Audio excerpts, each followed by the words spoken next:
Mr. President, pursuant to Rule 10, Section 13 of the Rules of the Senate, I move to elect the chairpersons of the Yes. Senate.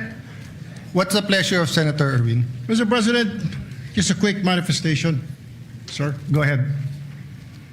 Mr. President, I'd like to make a manifestation. What happened inside the Senate premises last week is deeply alarming, regardless of which side one stands politically. I know you will agree with me, Mr. President. Many versions of the armed confrontation are now circulating. Statements were made that the Senate was under attack, while the executive denies of any offensive operation. Some claim that the tension was triggered by the recent changes in Senate leadership. There are allegations involving the OSAA, the NBI, and even a speculation that the shooting itself was smokescreen to facilitate an escape or create confusion. And even more disturbing are allegations attempting to implicate the minority just because nakauwi na po kami. With all due respect, Mr. President, on May 12, a day before the incident, the new Senate leadership informed the body the intention to have an all-senators caucus. On May 13, the day of the incident, around 5:02 p.m., it was modified to a majority-only caucus. Naturally, members of the minority who were no longer part of those internal deliberations eventually went home, Mr. President. To suggest that the mere fact that some senators were responsible for what later transpired just because they had already left the premises is speculative, irresponsible, and unsupported by evidence. But beyond the conflicting narratives, let us not forget the ordinary Senate employees and staff who were caught in the middle of the chaos, mga rank and file, maintenance, security, clerk, media at iba pang empleyadong naipit lamang dahil ginagampanan po ang kanilang mga tungkulin. Yet they were the ones exposed to fear, confusion, and danger inside an institution where they should have felt secured. Some were traumatized, some feared for their safety. Mr. President, hindi po sila scapegoats at lalong hindi collateral damage. At the same time, we must recognize the larger damage caused by this incident. Mr. President, millions of Filipinos and even the whole world watched this unfold in disbelief. They saw the confusion inside one of the highest institutions of the government. They saw conflicting authorities, conflicting narratives, and an atmosphere that appeared closer to disorder than democratic governance. Nakakahiya po sa totoo lang, Ginoong Pangulo. And because the public witnessed, the public deserves the truth. Nakaabang na po ang taong bayan. And they have been waiting since Monday. Una, ano ba ang legal na basihan sa pagpasok ng mga otoridad sa bisinidad ng Senado kung meron man po? Pangalawa, nagkaroon ba ito ng formal na koordinasyon sa pamunuan ng Senado bago isinagawa ang operasyon at ano ang naging direktiba ng liderato kaugnay rito? Pangatlo, ano po ang mga partikular na aksyon na nag-udyok at naging mitsa ng putukan? Meron bang provokasyon mula sa alinmang panig? At aling ahensya o sino-sinong individual ang direktang responsable sa pagpapaputok ng mga baril? Alam ko po, Ginoong Pangulo, wala po kayo roon. Bagkus kayo po ay nakasalalay lamang sa mga report na ibinibigay po sa inyo. Naintindihan ko po yun. Pangapat, anong mga hakbang ang ginawa upang masigurong ligtas po ang mga senador, mga empleyado at ang media bago at matapos maganap ang insidente? Ang panghuli, ano-anong mga ebidensya po ang nakalap upang magbigay linaw sa tunay na pangyayari? Ginoong Pangulo, when law enforcement operations intersect with the authority privileges and internal security protocols of another branch of government, there must be clarity, not confusion, restraint, not escalation. Alam ko po na may kanya-kanyang investigasyon ay sinasagawa ang Senado at NBI. But there is merit in the public outcry for an impartial, independent, and facts-based investigation. Mahalagang may tuguyod po ang isang proseso na patas, transparent, at may kredibilidad sa mata ng publiko. Walang undue influence, walang haka-haka. At the end of the day, Mr. President, no camp wins when public confidence in institution is weakened. The Senate is not a venue for armed confrontation, Mr. President, or competing display of forces or political theater. It is a constitutional institution governed by law, order, and respect for due process. Hindi po drama, aksyon o comedy ang hanap ng taong bayan. They are asking for truth, accountability, and stability. And that is precisely what this institution owes them, Mr. President. Maraming salamat po, Ginoong Pangulo. In consultation, just a minute, in consultation with the majority leader, I will not rule that manifestation out of order because actually it is a privileged speech or it is actually a topic for personal or collective privilege. But since it's a matter of grave importance, Senator Tulfo, I share with you the sentiment of its grave importance. Myself, I'm taking prudence and waiting for all the investigations. There are resolutions filed. It will be referred to the proper committee. But of the highest order, in accordance with our rules and constitution, is always the election of our officers organization. So unless anyone has a higher motion now, because actually members of the majority have also asked to speak on that matter. And we will allow everyone to speak on that matter, but we will proceed first with the election of our committees. Majority Leader? Minority Leader. Yeah. Minority Leader, then Senator Risa. Thank you. Thank you, Your Honor, Mr. President. We concur, but the reference, the referral of the speech and the forthcoming resolutions will be later on. Yes. Well, it's not a speech. It's a it's a manifestation. So unless there's a motion to refer, which let's harmonize it later on with the resolution filed by the minority. Yes, so that we do not like to refer file, it to different committees. Yes, I will Yes. like to file for a motion later on. Yes. For the referral. That's in order, Minority Leader. What's your pleasure, Senator Risa? Salamat po, Mr. President. Together with the Minority Leader, I defer to the ruling earlier stated by the presiding officer.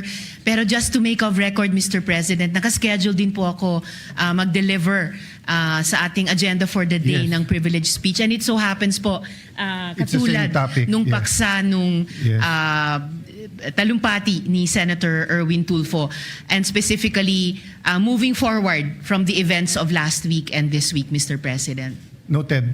So, And I look forward to being able to deliver that within today's session, Mr. President. okay. Noted. So can we go to the Yes. Thank you, Mr. election? President. Mr. Senator President, Tulfo. So unless may I this just- has to do with the election, we will defer all of those manifestations later in accordance with our rule. What is the reason that you rise, Senator Tulfo? Mr. President, manifestation of support Yeah. lang sana. Sorry, Senator, I made a ruling already supported by the... But I will go to you right after. Majority Leader, please Thank you, Mr. recognize Senator Tulfo right after Yes, Mr. President. you read the committees. Maraming Go ahead. salamat po, Yes, Mr. Ginoong President, Pangulo. with that, may I just move that we refer the manifestation of Senator Erwin Tulfo and the manifestations that were mentioned to the Committee on Rules? We will wait for the Minority Leader when we read the... Okay.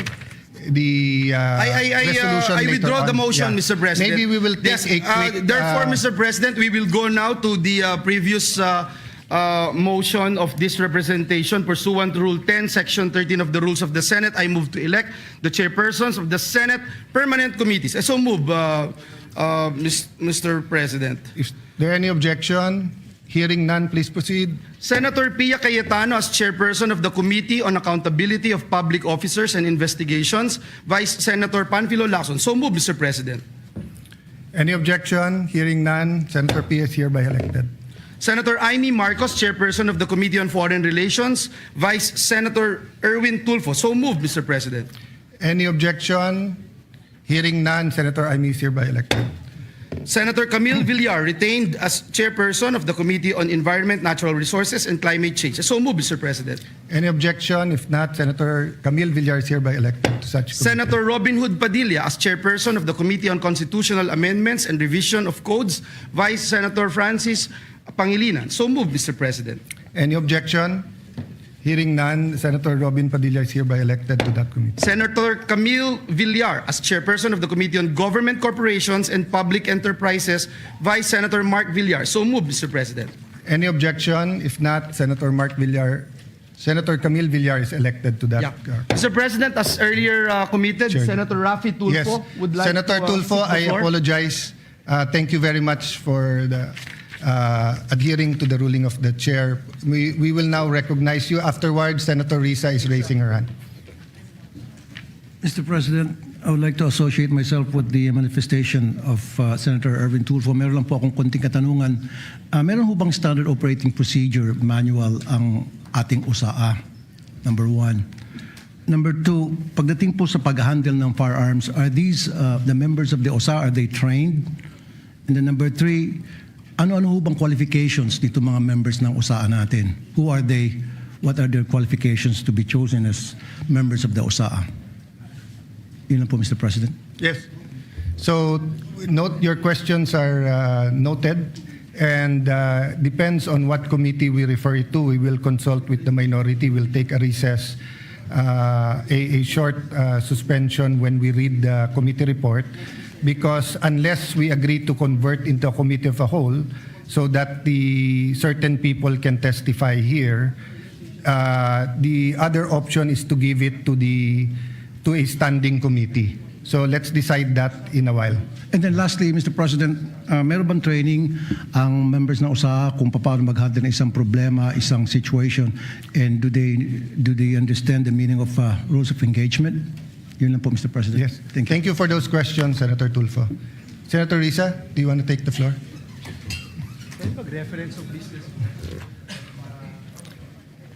Yung sa summary. Salamat po, Mr. President. Mr. President, I rise on a matter of personal and collective privilege.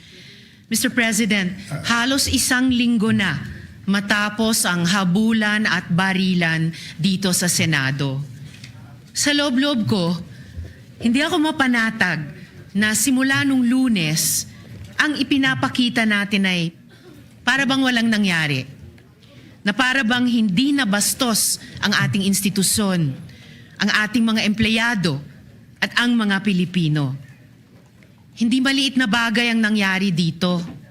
At lalong hindi dapat inaasa sa mga Facebook Live, press conferences at media interviews ang pagtatahi-tahi ng mga pangyayari. Ganito na ba talaga kababa ang inabot ng ating politika sa Pilipinas? Ito na ba tayo, Mr. President? Tuluyan na bang nilihis ng politika ang ating mga pamantayan sa pakikipagkapwa? The situation stooped so low that here, in and around these same august halls, may pwedeng magkasa ng barel sa harap ng mga sibilyan. Dear colleagues, kahit kailan, hindi yan nangyari sa Pilipinas. Kahit panahon ng kudeta, not even during the darkest days of martial law, did gunfire erupt within our halls. So, whether we stand in the minority or in the majority, the Senate as an institution has sustained a profound injury to its dignity, credibility, and moral authority before the Filipino people. And this frustrates me every day since Wednesday, including in the context of initial findings from the investigation conducted by the Department of Justice, the Department of the Interior and Local Government, and the Philippine National Police, beginning to reveal various points. Patuloy pa rin ang investigasyon, Mr. President, at dapat lang. But still, this needs to be said. Kapag may nagpaputok ng barel, right here, in the people's house. Kapag naghasik ka ng takot sa mga empleyado, sa media, sa security personnel, at sa mga sibilyan. Kapag may na-trauma dahil sa karahasan at umuuwing nanginginig at hindi mapakali sa sariling bahay, lampas na ito sa isu ng pamumulitika. Pambabastos na yan at pang-aabuso sa lahat-lahat ng ipinagkatiwala sa Senado bilang mga lingkod bayan. As we all know, democracy has always made room for disagreement. But, dear colleagues, hindi na ito political disagreement. Hindi na ito issue ng kampihan. What should trouble us is the manner by which this agreement is being settled, which reflects a broader national discourse that has become more coarse and unforgiving. When aggression is normalized and humiliation is treated as political currency. We cannot have a culture that proudly treats fellow Filipinos as enemies to be defeated, all in the name of clout. Yung mga pagbabanta, pambibintang, pananakit ng damdamin, hindi yan ang dapat ginagawang sukatan ng tapang. Kahit magkakatunggali sa politika, hindi tayo dapat ganyan sa isa't isa, lalo na dito sa Senado. Hindi ito tahanan ng ganyang kababang uri ng politika. Ngayon, higit sa kailanman, dapat manaig ang ating pagka-Pilipino. I refuse to believe na tayong mga Pilipino ay mga bulag na sumusunod sa sinumang politiko. I refuse to believe na wala nang natitirang malasakit, hiya o pagmamahal sa bayan. Kasi ang mga krisis, ang mga sakuna, hindi yan nagtatanong kung sinong kakampi mo sa politika. Lahat tayo tinatamaan at lahat tayo may responsibilidad. At tayo mismo, dito sa Senado, kaya nating magkasundo. In fact, all of the laws I myself have championed could not have passed without the support of those from across the political aisle. And I refuse to believe that this institution that has crafted laws for the most marginalized, that has conducted crucial investigations, that have moved the needle at various political junctures, is beyond repair or redemption. Let us remember, Mr. President, that we have a bicameral legislature with a Senate elected at large, precisely to have a body that can rise above parochial concerns and craft a vision for the entire nation. At kaya kong sabihin ng buong puso that this Senate has, at its best, shown that disagreement does not destroy our common duty. We have passed laws across party lines. That is why we cannot act as though nothing happened last week. Alam natin ang tama at mali. Alam natin kapag sumosobra na. And this is what our country needs from us now. For the Senate, in this difficult hour, to reflect the best of our people. May we prove worthy of the trust that our people have placed in us. Marami pong salamat sa inyo at sa lahat, Mr. President. Before I recognize Senator Pia and Senator Marcoleta, you know, the curious thing is the prayer of Senator Kiko and the prayer of former Senate President Tito Soto yesterday. We all agree with it. We're just looking at it from different sides of the political lens. And many of your statements today, Senator Risa, many of us, if not all, agree. But we all won't agree that parang walang nangyari.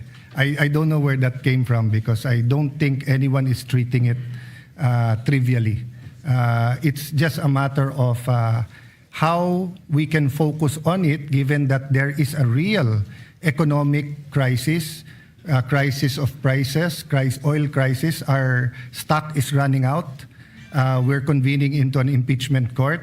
You know, our staff are overwhelmed by the number of investigations, by the number of subpoenas that are here. They're asking us to produce so many things while we're also doing our own. So while we will agree with you and let's discuss later on which committee, I do not think anyone is acting as if parang walang nangyari. Senator Pia or Senator Marcoleta? Thank you, Mr. President. Mr. President, may I ask if Senator Risa would yield to a few questions? Can we take a minute suspension?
Before we ask the Majority Leader and Senator Marcoleta their pleasure, may I request from the members, I told the Minority Leader, the former Senate President, that this is an emotional issue, not only for us, but for the whole country, given this is the Senate of the Philippines.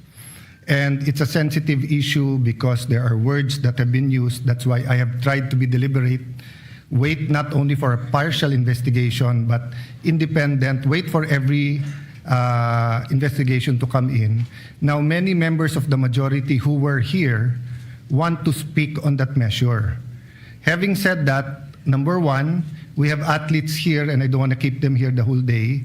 Number two, I was about to report this, that as Senate President, I respectfully informed the body that earlier today, 20 May 2026, the summons in relation to the articles of impeachment filed against VP Sara Duterte was duly served upon respondent Vice President Sara Z. Duterte. A copy of the summons was likewise furnished to the prosecution panel on the same date. Under the applicable rules, respondent is given 10 calendar days from service of summons within which to file her answer, and counting 10 calendar days from 20 May 2026. The last day would ordinarily fall on Saturday, 30 May 26. However, since the last day falls on the Saturday, the period shall not run until the next working day. Accordingly, the deadline for respondent to file her answer is on Monday, 01 June 2026. Furthermore, upon the prosecution panel's receipt of the respondent's answer, the prosecution shall have 5 calendar days from receipt within which to reply if they opt to do so. The deadline for the reply shall be computed from the day the prosecution actually receives the answer. I say this because we have to discuss the impeachment calendar, and the staff is ready to brief us.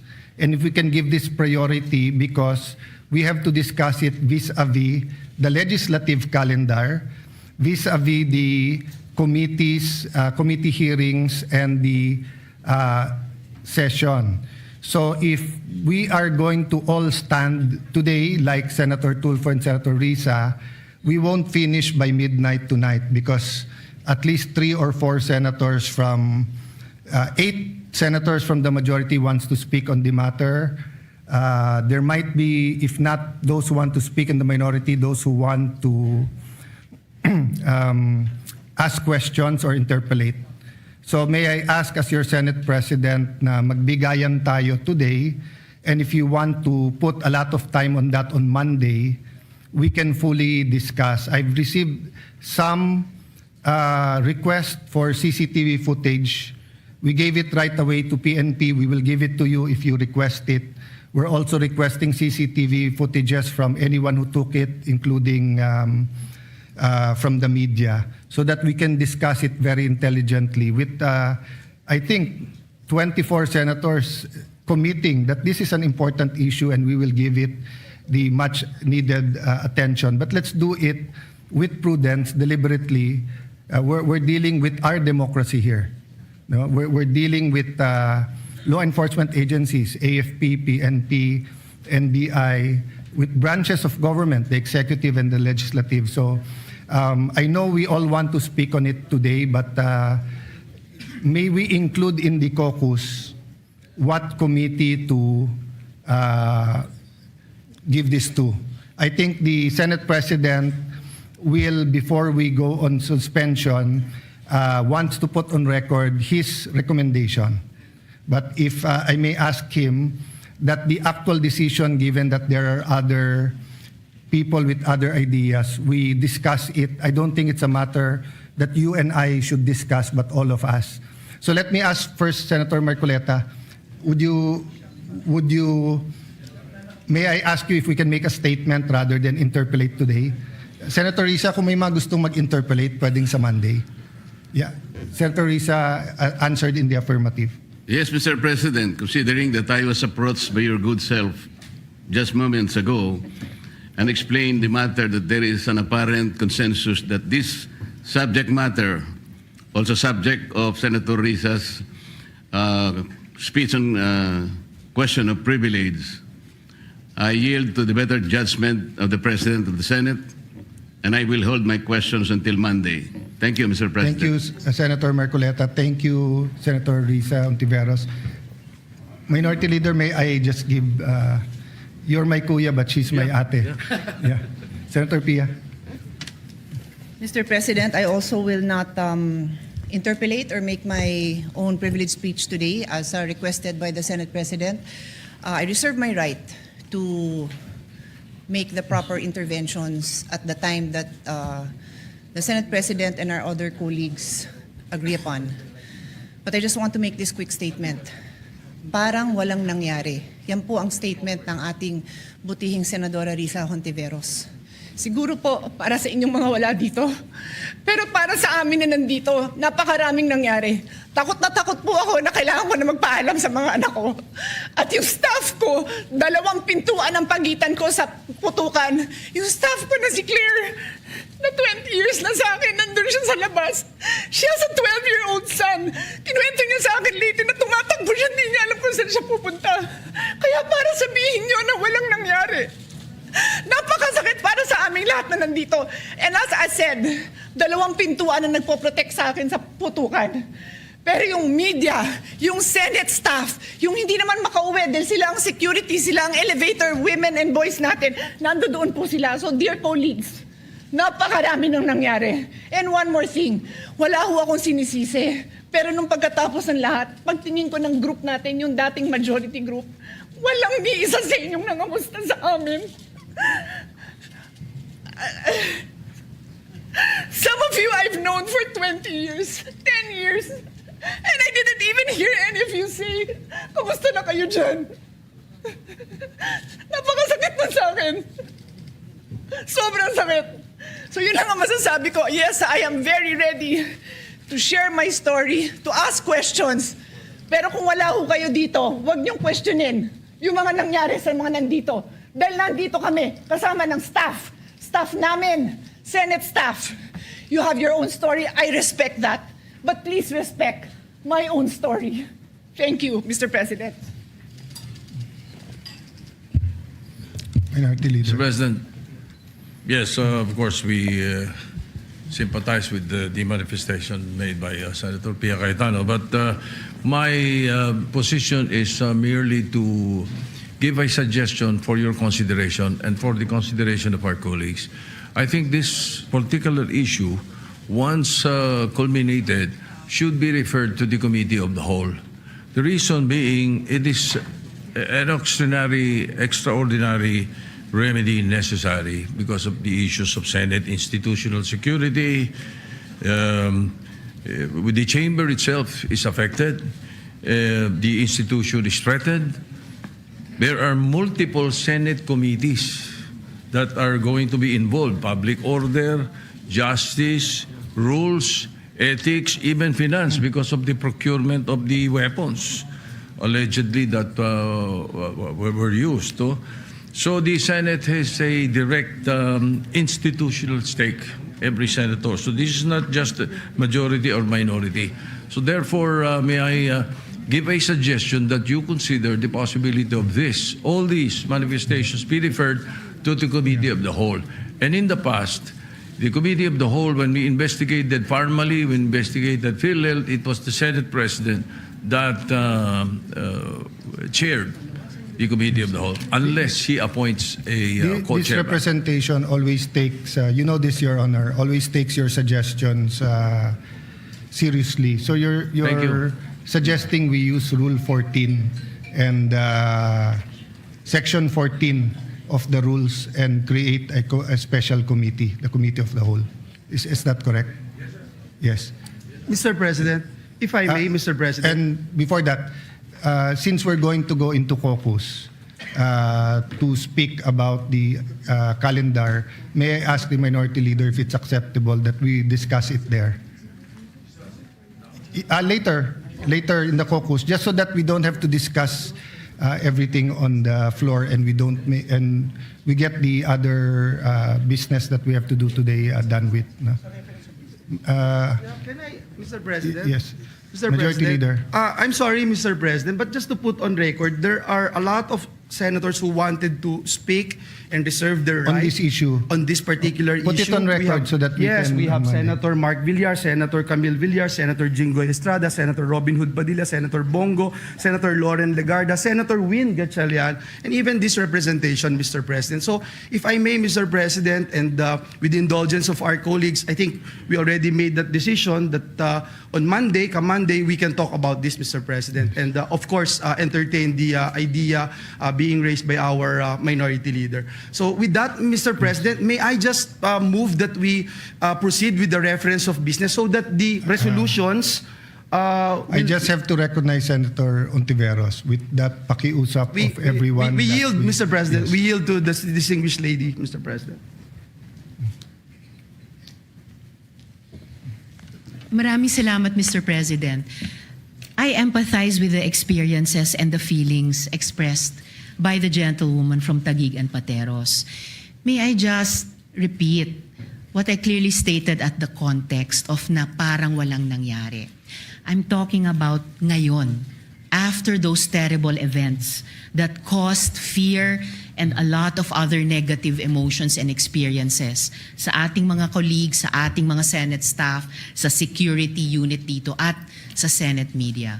Yun po yung punto ko, and it is akin to one of the points raised by Senator Erwin earlier, before my privileged speech. But let So me just assure to you correct that's not the Mr. case. President. In fact, I have to deal with the security of the Senate every day. I'm just not telling you everything that we have to deal with now to make sure that there's no bombs in the in the area, just like every day except this time, and also making sure that there's no miscommunication between the executive, legislative, judiciary, and the international community. That's precisely why we are waiting for the complete investigation, because there are matters that when are discussed in public will cause more alarm and confusion rather than clarity. But that doesn't mean na parang walang nangyari lang. I think that's the point where there will be strong answers, Senator Risa. But of course, you have your point of view, and we respect that. Thank you, Mr. President. And lastly, just for the record, as I said earlier, I deeply respect the emotions of our distinguished colleague. It's evident that the violence that breached our halls has profoundly affected all of us. And I don't doubt, Mr. President, the leadership's personal distress over what transpired. However, when I stated that it feels now as though walang nangyari, I was not speaking about our personal feelings. I was speaking about our institutional posture. Thank you for that. Our grief as senators is valid, but our mandate requires action. Salamat po ng marami, Mr. President. Thank you for that statement. And personally, I've stated this again and again. And I don't doubt the sincerity of President Marcos when he called to check if we are safe and to assure us that it wasn't an attack from the executive department. I don't doubt that. That's why we're waiting for the whole investigation. Thank you. Majority Leader, let's Yes, proceed. Mr. President, just to put on record, it's really way different when you are here inside this Senate premise, especially during the time when we were inside that one room, Mr. President. I would still recall the gunshots, the smelling of gunpowder, Mr. President, and everything that we had experienced. So it's really different, Mr. President. Just want to put that on record. With that, Mr. President, may I move now to that we proceed with the reference of business. Yes. Please proceed. Message of the President of the Philippines. Letter of His Excellency President Ferdinand R. Marcos Jr. dated May 5, 2026, resubmitting for the Senate's consideration and concurrence the agreement between the Manila Economic and Cultural Office in Taiwan and Taipei Economic and Cultural Office in the Philippines for the avoidance of double taxation and the prevention of fiscal evasion with respect to taxes on income, which was signed on April 24, 2025 in Manila. Referred to the Committee on Foreign Relations. Bills on first reading. Senate Bill number 2128, an act upgrading the salary grade of dentists employed in the public sector, appropriating funds therefore and for other purposes by Senator Hontiveros. Referred to the Committees on Civil Service, Government Reorganization and Professional Regulation, Health, Demography, and Finance. 2129, an act strengthening further the powers and functions of the Philippine Economic Zone Authority, amending for the purpose RA number 7916, otherwise known as the Special Economic Zone Act of 1995, as amended by RA number 8748 by Senator Tulfo R. Referred to the Committee on Economic Affairs and Ways and Means Committee. 2130, an act establishing a comprehensive framework for the development, promotion, and protection of the Philippine ube industry, declaring ube as a national priority crop, creating the Philippine Ube Industry Council, providing for quality standards and geographic indication protection, appropriating funds therefore and for other purposes by Senator Tulfo R. Referred to the Committees on Agriculture, Food and Agrarian Reform, Trade, Commerce and Entrepreneurship, Ways and Means and Finance. 2131, an act lowering the cap on the recoverable rate of system losses chargeable to consumers, amending for this purpose Section 10 of RA number 7832, otherwise known as the Anti-Electricity and Electric Transmission Lines Materials Pilferages Act of 1994 by Senator Marcoleta. Referred to the Committee on Energy and Public Services. 2132, an act declaring ube, commonly known as the purple yam, as the national root crop of the Philippines and recognizing its cultural, agricultural, and economic significance by Senator Tulfo R. Referred to the Committee on Agriculture, Food and Agrarian Reform. Resolutions, PSR number 392, resolution directing the appropriate committee to conduct an inquiry in aid of legislation into the alleged irregular importation of rice by the Planters Products Incorporated by Senator Marcos R.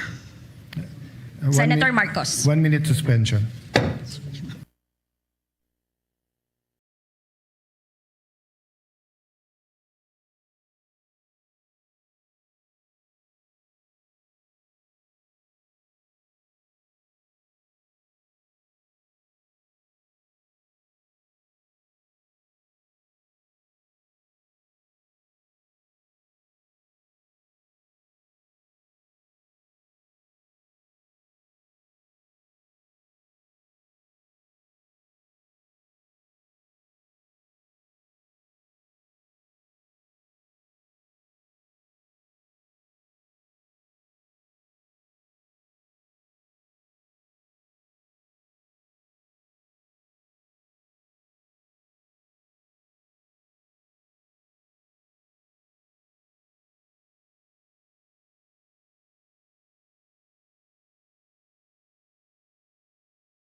Referred to the Blue Ribbon Committee. Resolution number 393, directing the Senate Committee on Migrant Workers to conduct an inquiry in aid of legislation into the current implementation of the Magna Carta of Filipino Seafarers and to review the existing monitoring measures adopted by the Department of Migrant Workers and the Maritime Industry Authority to ensure the protection, well-being, and continued safety of Filipino seafarers, especially those deployed in high-risk maritime areas by Senator Tulfo R. Referred to the Committee on Migrant Workers. 394, congratulating and commending the Philippine National Bear Bow Archery team for winning 1 gold and 2 bronze medals in the Malaysia Bear Bow Asia Championship by Senator Padilla. Referred to the Committee on Rules. 395, expressing the sense of the Senate, urging Senator Ronald Bato M. De La Rosa to voluntarily surrender to the proper authorities and seek judicial remedies in accordance with the Constitution and applicable laws and rules by Senators Pangilinan, Soto III, Lacson, Hontiveros, and Aquino IV. Referred to the Committee on Rules.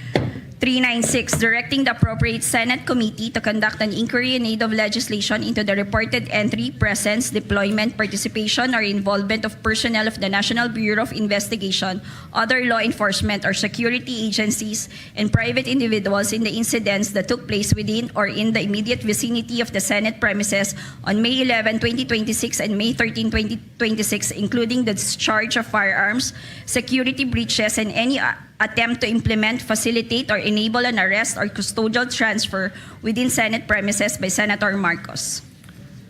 Minority Leader, may I ask, may I consult whether you want me to initially refer to Committee on Rules, or will we defer first the referral of all resolutions with the same nature and including the manifestation of Senator Erwin Tulfo and the statements of Senator Ontiveros? Should we give it first the rules or defer muna any referral? If you please, Your Honor, either to the Committee of the Whole or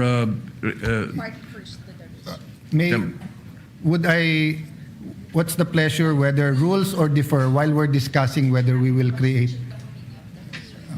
rules muna? All right. Then we will discuss We in the can discuss, caucus whether yes. we will If all of these In resolutions accordance with Rule and the 14. manifestations be Yes. referred to later on Yes. because of the 5 Yes. committees involved, Your Honor. Yes. Thank you, Mr. Yes. President. Senator Pangilinan. Yes, Mr. President, I was just going to suggest, but it has already been suggested, that this be first referred to the Committee on Rules, subject to a possible referral Yes. to perhaps the Committee of the Whole. And with the permission of Senator Tulfo and Senator Tiveros, we'll refer your statements today to the Committee on Rules and take it together. Without prejudice to its referral Yes. to another committee, Yes. As may be decided by the Senate. Thank you, Mr. So there's no objections with the qualifications of Senator Pangilinan. PS Resolution 396 and all statements on the same matter today from Senator Tulfo, Senator Tiveros, Senator Cayetano, and Senator Marcoleta are referred to the Committee on Rules. 397, resolution directing the appropriate Senate committees to conduct an inquiry in aid of legislation into the shooting incident that occurred within the Senate premises on May 13, 2026, with the end in view of strengthening security protocols, protecting the integrity and independence of the Senate as a democratic institution, ensuring the safety of Senate personnel and the public, and reviewing existing laws, rules, and coordination mechanisms governing security in government institutions by Senator Aquino. Referred to the Committee on Rules. 398, commending and congratulating Team Pilipinas Poveda and Siende for winning the gold medal for Open Hip Hop in the 2026 International All-Star Federation Dance Worlds and silver medal for Junior Hip Hop in the 2026 International Cheer Union World Championships by Senator Go. Referred to the Committee on Rules.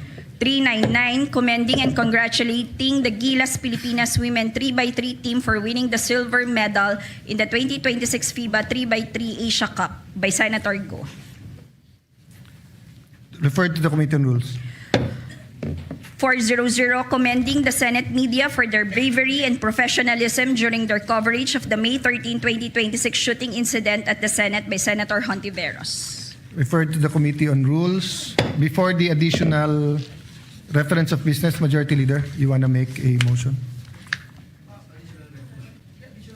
We will proceed with the additional reference of business. Additional reference of business. Bills on first reading. Senate Bill number 2133, an act mandating the recruitment, hiring, and training of school-based licensed guidance counselors, psychologists, school social workers, and mental health personnel by Senator Villar M. Referred to the Committee on Basic Education, Civil Service, Government Reorganization and Professional Regulation, and Finance. 2134, an act providing for the lifetime validity of identification cards issued to persons with permanent disability, amending RA number 7277, or the Magna Carta for persons with disability as amended by Senator Villar M.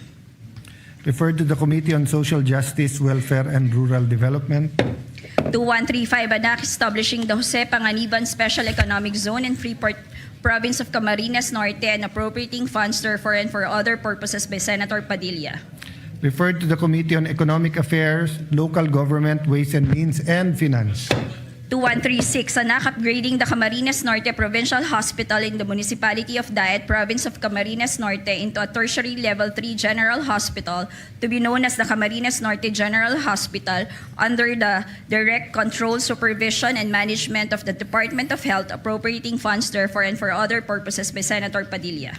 Referred to the Committee on Rules.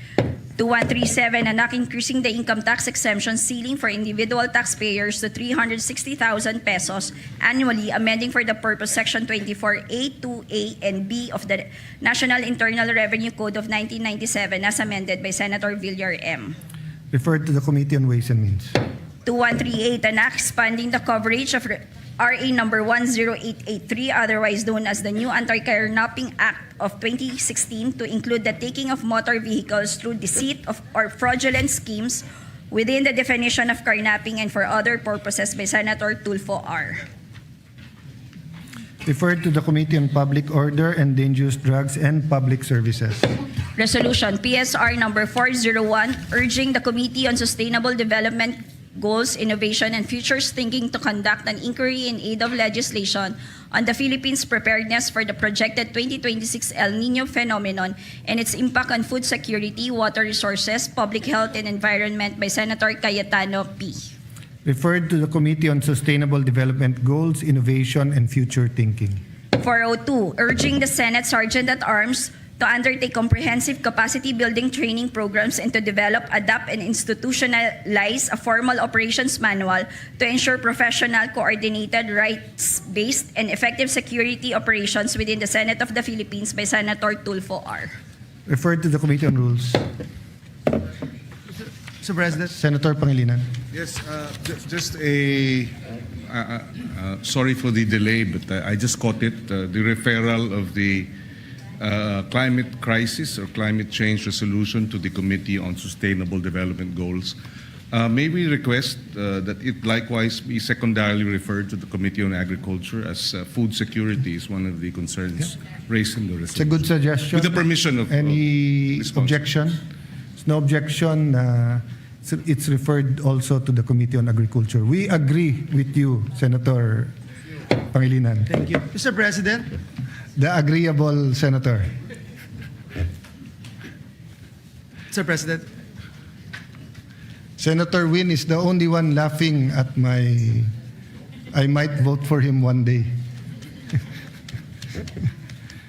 Majority Leader. Yes, Mr. President, with the permission of the body and pursuant to Rule 10, Section 13 of the Rules of the Senate, may I respectfully move to elect Senator Rodante Marcoleta as chairperson of the Committee on Justice and Human Rights, Vice Senator Pangilinan. So move, Mr. President. Any objection? Hearing none, the motion is approved. Mr. President, before we proceed, this is just a personal matter to this representation. May we also acknowledge guests from the gallery, members of Bulacan board members, Board Member Art Legaspi of the 6th District, Board Member I. Mariano of the 3rd District, and Board Member Cesar Teta Mendoza of the 5th District of the great province of Bulacan. We welcome them in this august chamber. Thank you for visiting us today. Many of the senators started their career in municipal, city legislatures or in the provincial council. Thank you Thank for you. being with us today. Mr. President, at this juncture, and with the permission of the body, I move to consider proposed Senate Resolution number 394 and for the Secretary to read the title of the measure. This is the resolution commending the National Barebow Archery Team. I so move, Mr. President. Is there any objection? Hearing none, the motion is approved. Consideration of proposed Senate Resolution 394 is now in order. The Secretary is directed to read only the title of the measure without prejudice to inserting the record of the whole text thereof. Resolution congratulating and commending the Philippine National Barebow Archery Team for winning 1 gold and 2 bronze medals in the Malaysia 2026 Barebow Asia Championship. Majority Leader. Mr. President, our colleague Senator Dante Marcoleta just asked me if we can just acknowledge also Sir Marco Eranio Dumale and Sofia Antonina Magsino, who are here with us. guest of Senator Marcoleta. Thank And you. later on, I think you also have to manifest the representation in the Judicial Bar Council. We usually Oh, yes. attach that to the, not Yes. always, but we sometimes attach it most of the time to the Committee on Justice. But for the record, after this resolution, maybe we yes, can Mr. put President, it on I'm record. being educated right now because I have this thinking that it's automatic, Mr. No, President. and But justice we'll do that delayed later, is Mr. justice President. denied. Yes. Mr. President, may we recognize the distinguished sponsor of the measure, Senator Robin Hood Padilla. So move, Mr. President. Assalamualaikum. Waalaikumsalam. Senator Padilla, the floor is yours. Maraming salamat po, Ginoong Pangulo. Mga kagalang-galang na kasamahan sa Senado, unang-una na po ang mga bayani ng ating sports, si Senadora Pia Cayetano, Senador Bongo, at Senador Joel Villanueva. Kasama na po ang ating SP, Senator Alan Peter Cayetano, at sa lahat po ng ating mga kasamahan. Isang karangalan po para sa akin na tumayo ngayon upang sponsoran ang Senate Resolution number 394 na kumikilala at ipinagmamalaki ang isang pambihirang tagumpay na muling nagtaas sa bandila ng Pilipinas sa pandaigdigang entablado.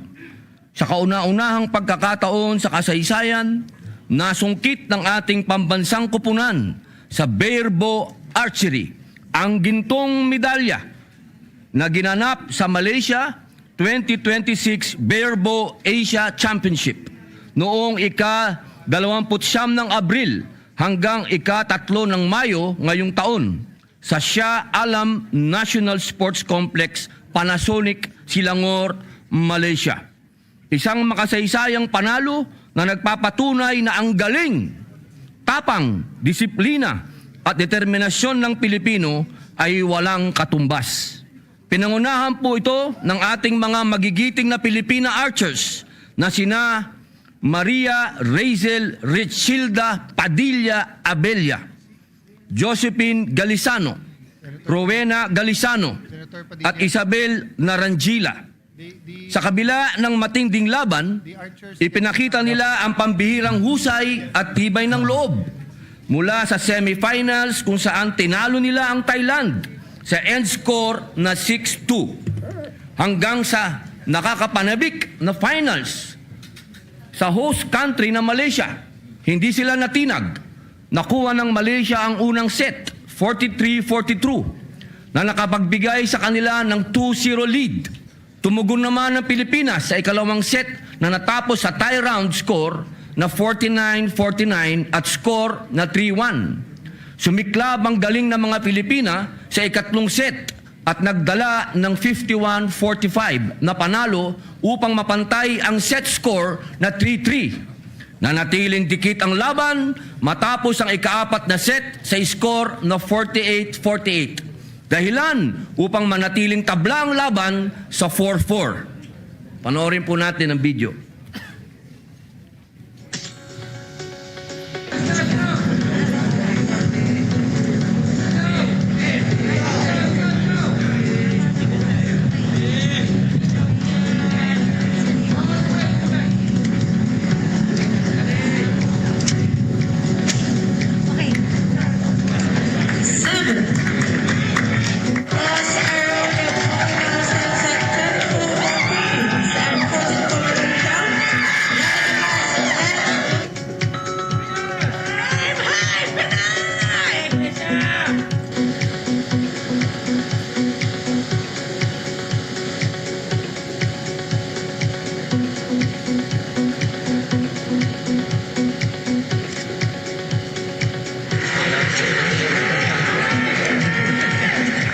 Sa huli, ang kampyonato ay napagdesisyonan sa pamamagitan ng isang shoot-off kung saan nanatiling kalmado at matatag ang ating Philippine Barebow Women's Archery Team. Pinatunayan nila ang pusong Pinoy ay hindi sumusuko at sa huli ay naiuwi nila ang kauna-unahang gintong medalya para sa ating bansa sa larangan ng Barebow na score na 5-4. Hindi rin nagpahuli ang mga kalalakihan. Philippine Barebow Men's National Team na binubuo ni Eliezer Villarosa Jr., Kenneth Marlow Tan, Joseph Tan at Apollo Clark Co na nagkamit naman ng 2 bronze na medalya.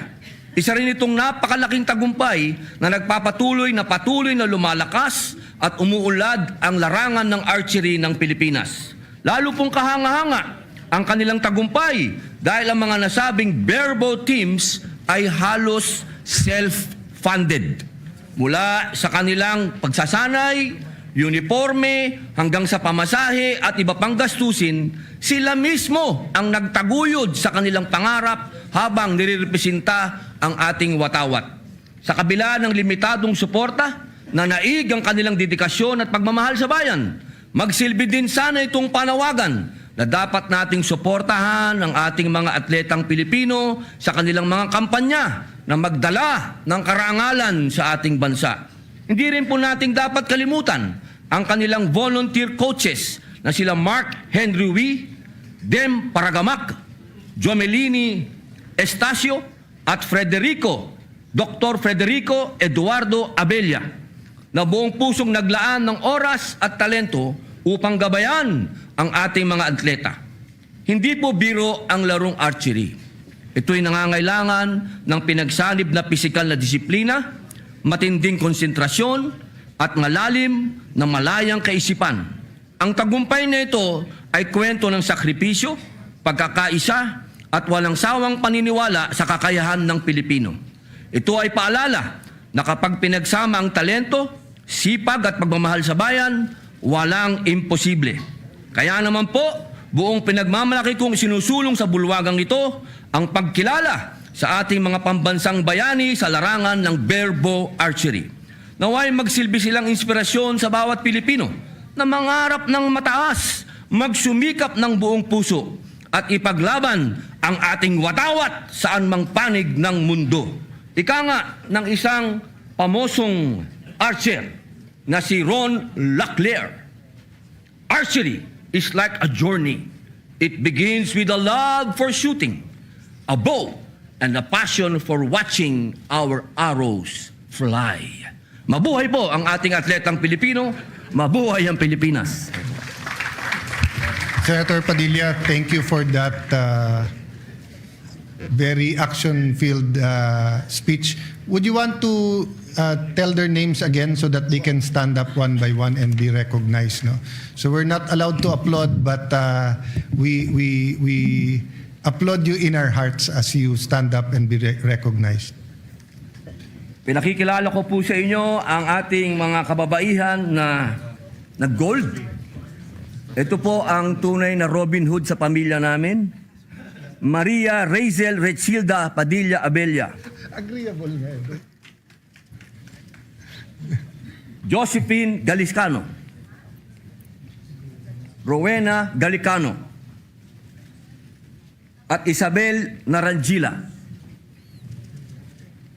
Sila po ang mga nakakuha ng gold at ang atin naman pong kalalakihan ay hindi nagpahuli. Si Ginoong Eliezer Villarosa Jr., Kenneth Marlow Tan, Joseph Tan, at Apollo Clark Co. Sila naman po ay nakakuha ng bronze, mahal na Pangulo. Thank you very much, and you unite us. Our athletes and sports unite the Filipino nation. So thank you for your service. Majority Leader? Yes, Mr. President. Mr. President, Senator Jinggoy Estrada would like to just insert into the records his co-sponsorship speech. Let it be inserted, Mr. President. And then next to deliver his co-sponsorship speech is no other than the gentleman from Davao, Senator Christopher Bongo. So if there's no objection, the sponsorship speech of Senator Jinggoy Estrada is brought into the records. Senator Bongo, don't stop, go. Mr. President, distinguished colleagues, as chairperson of the Senate Committee on Sports, it is with great pride and honor that I rise today to co-sponsor Senate resolution congratulating and commending the Philippine National Barebow Archery Team for their outstanding performance in the Malaysia 2026 Barebow Asia Championship.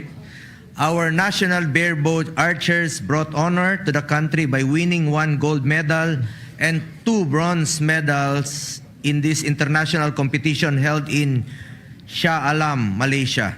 This achievement is a proud moment not only for Philippine archery but for Philippine sports as a whole. Kasama po dito ang kapatid ni Senator Robin Hood Padilla, si Miss Rechilda Padilla Abella. Congratulations po sa inyong lahat.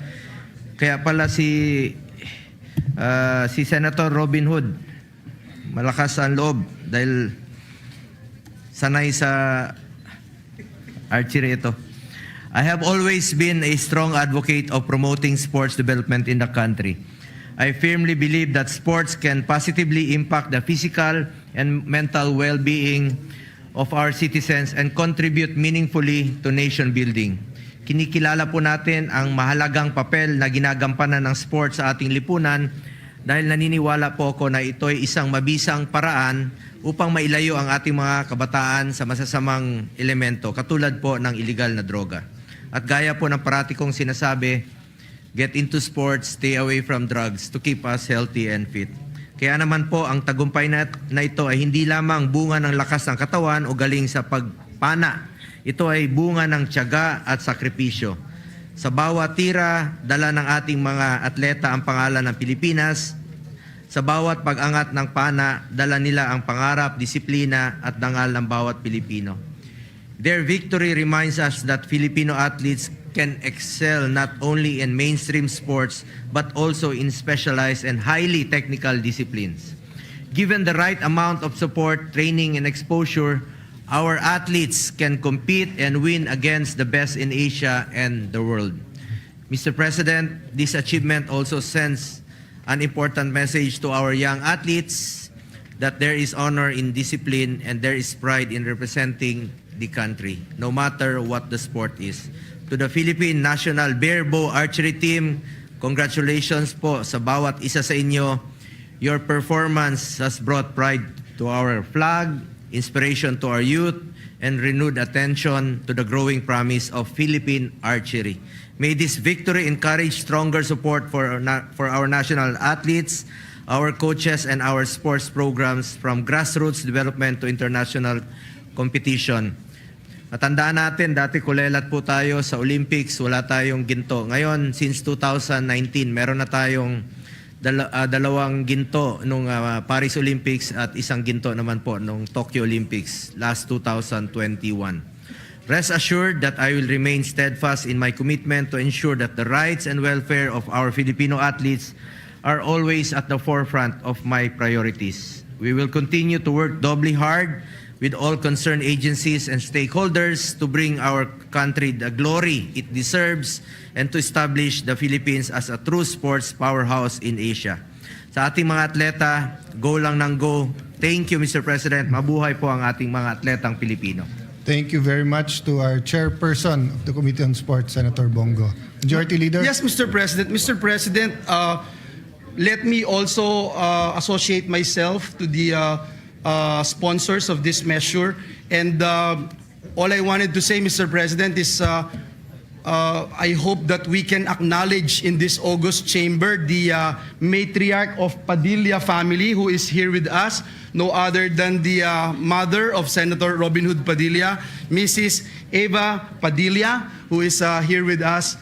Of course, with the Romel Padilla, and as I mentioned earlier, Boss Ma'am Mariel Padilla is also here. Dr. Rowena Tad Evangelista is also here. We'd like to acknowledge them, Mr. President, and put on record, Mr. President, that all members present here today wanted to be co-author of this resolution. Yes. So and first, so with that, again, welcome the Padilla family and welcome Nanay. Senator Padilla, you want to say something?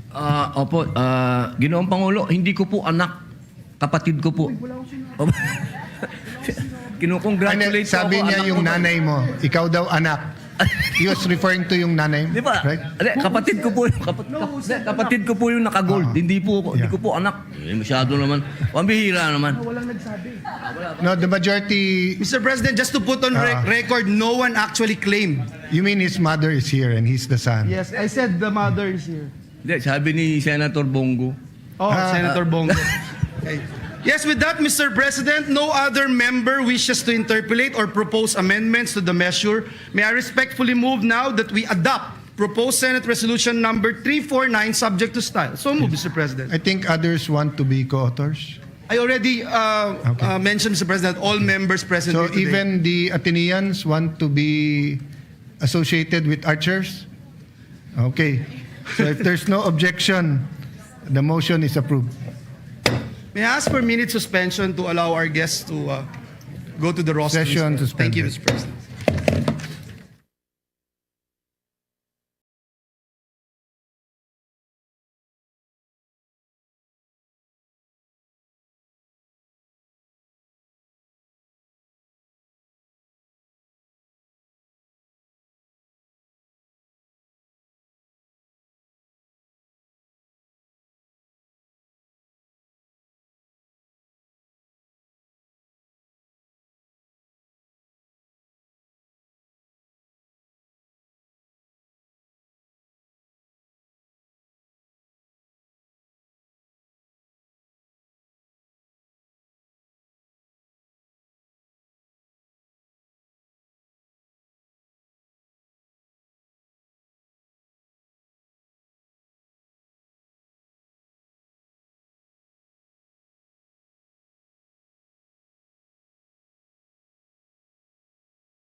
Section 8 of the 1987 Constitution, may I respectfully move to elect Senator Marcoleta as the Senate's representative to the Judicial and Bar Council, Vice Senator Francis Pangilinan. So move, Mr. President. Any objection? Hearing none, motion is approved. Mr. President, may we invite all the members of this August chamber, all senators, for the All Senators Caucus at the lounge to talk about the calendar of schedule for the impeachment proceedings and other matters discussed a while ago in this August chamber. May we invite everyone to proceed to the... And that includes the Secretariat who will brief us on precedents and Yes. on their computation of the number of days from the summons to replies, etc. Yeah. And with that, Mr. President, may I respectfully move that we... Just before that, Senator Tulfo.